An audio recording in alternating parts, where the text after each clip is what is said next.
Natangela.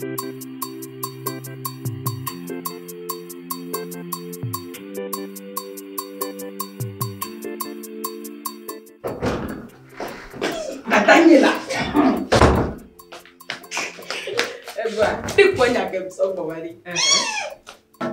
On te dit malo. On t'a dit. On dit que tu viens hein? Hey! Fique me l'air. Ah, man. Non, tu as des slow. Oh, il y a des faire. Va Facebook du Togo. Il peut me pas Togo. Egle a dit. Ama. Oh, nyani mdo tomo. Edo kutani aro. Oh, nyemle sigbe wo. Engro nova. Efuto. Ama.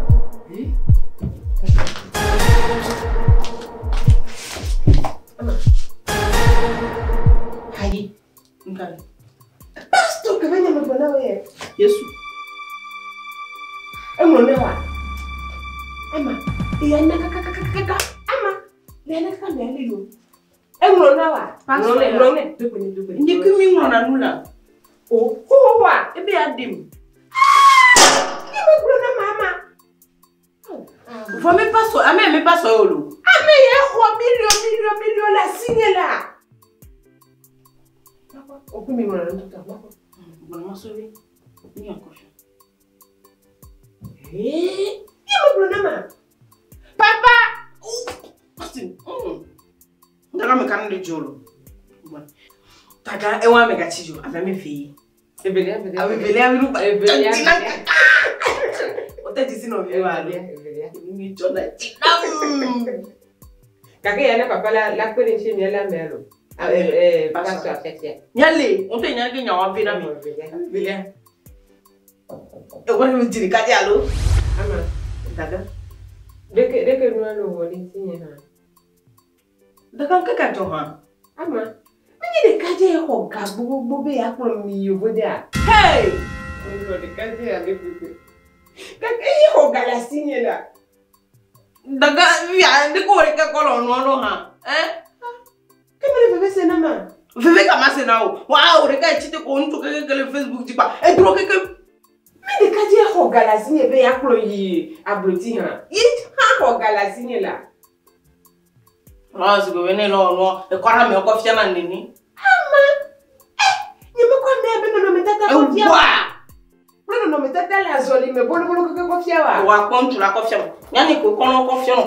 Ko ba ko mo nyina nya. Mo de kan na ni ba fon tu ke le Facebook di. A fo ke be nyani me ga de so. Me kwa me fe kwata e be to ke di. Ha? Va, me dis tu vas où? Hein? Papa! Amanyira. Non. Ni ma bamblo. E ko di tu betia ni ko balé. Facebook a dit ni pe. Le Canadien. Li contrôle on. E tu dis non t'avais pas quoi aimer. Pourquoi? On dirait bien tout voir. Ni a nyum tona pata. Bon, on a donc eu au donc on a na machine dit. Igno, c'est mais. Voilà que nous on les dynama. Et non tu vas. Alors. Ni. On va noter à mettre les. Ah ben elle va. Contrôle le.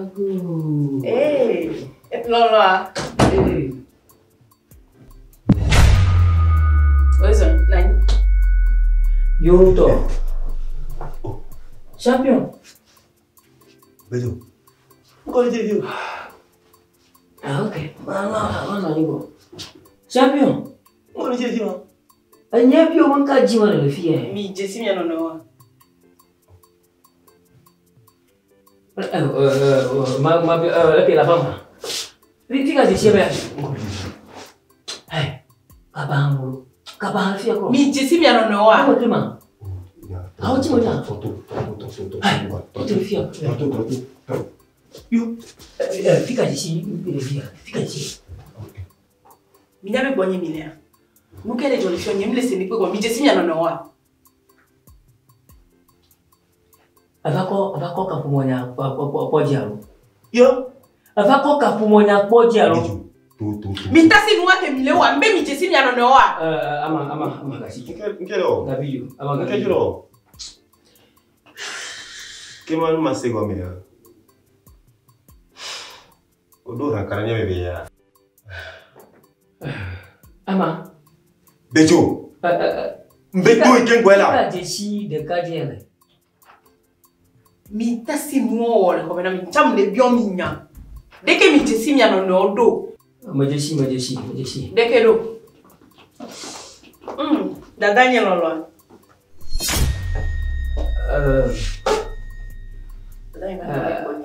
Ama dadawe ya. Je le kinyo lo. Na fi ya chinya. Ngai. Ama nelo le kare. Na do na mi ko. Ana momika. Ama ni masemi ya gomolo. Fika jeshi de kaje. Zidori. Ejesi ni alwe jesi mu. Ama jeshi wolo. Paso ni alwe paso ni. Anya. Nya. Mene pastor wa madina pastor na mo we. Maduna bara. Edina paso. Nya mene pastor afio. Bifia me pastor mwenyewe. Awole.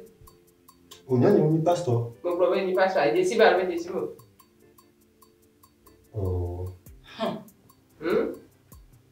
Un poco. Bon poto champion ya. Oyo no be champion. Unyana be komlan pero va. Sa amo oyo na me. Enyi oyo komlana. Eka yo na yo. Mi awe zoba. Asia baba. Ama No si téléphone paix. omonya pastor yo. Mi kaseno. Ne mi va ya kaseno. Bueno, mi la jue. Ya di figa. Mijo. Ma ni nani? Papa wezo. Tanyela. Papa wezo. Ozan. Yo. Nyama bia mo fa. Muga. Enye mizo. No era filho. E na não é bom. Não. Não, Aí. Maba o dodo mara. Ya, minha horizon. Papa. Comme bien. Pastor ya ke ble hoga ola sinye le ju ya me. Ye. E ya ke be ya de ni ya o ko mana ni ma yo vode kaka do ko agba ni tuwa. Ye ya. Egbe ya o me be o ba be yo ade bi o. Ama. Amaga, o bebê é da linha. Matro de fond. Aso la me ka fa. Baga, o bebê é da linha. O bebê é da linha. Ogbodura como vai pro gboma ba dun. É muito. Kwa me blo. No fufu. Mãe minha oi fifi yawa. O le pio minya. Mãe minha oi fifi yawa. Nya. Hein? Agbomodura uli. Mãe be donara. O ele pastor. Pastor ali. De por monso bala ola. Allo, ye be aklo ayi vode. Mawe. Ewe ya. Mama nja ko le ila. Mawe fifi nya. Nyam fio o mam le. Mawe ogavinya shi do o ma o. O le precho da patati ya. Nya mo ga le pastor. Eola. Mi we ale mi mewe ke gbole ni atara nya be ya da si mi are ma da si mi we ale mi mewe. Papa nja o ma na. Nya mo ga le pastor mo pastor cha. Papa nja. Papa ga ti o no yin. Bia no manya. Ma pro me be ajola, wa me be ola. Ya no manya. Nyam ga je ma pro me Ya jola. nya kapenta bale. Ma pro me Yo jola. bele se ya. Mo ga le pastor. No manya. Kom fufu yo. Ila jira nya o dola. O wa no yin. No yin o no yin. No yin. Kati ko haba. Ya amaganya. Ela mi fon, mi fon.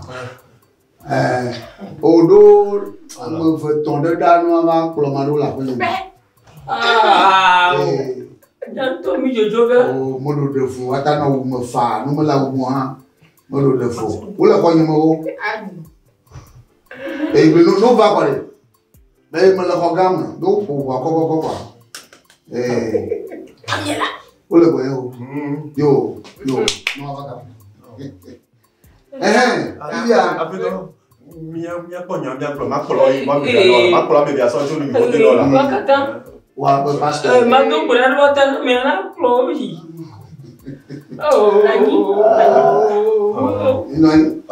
Ini jangan baru. Ma kolo mi la. Ma kolo mi la. Ini jangan baru. Mais kaka si chino. Mais pastor.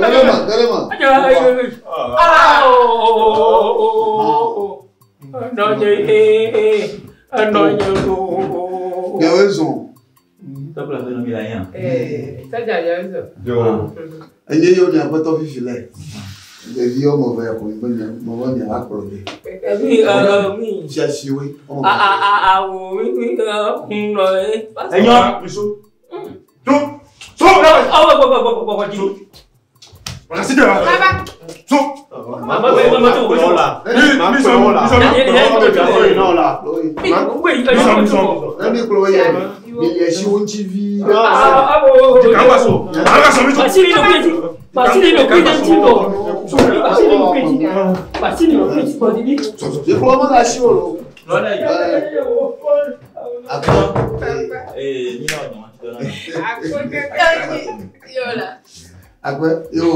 Même la photo est bien.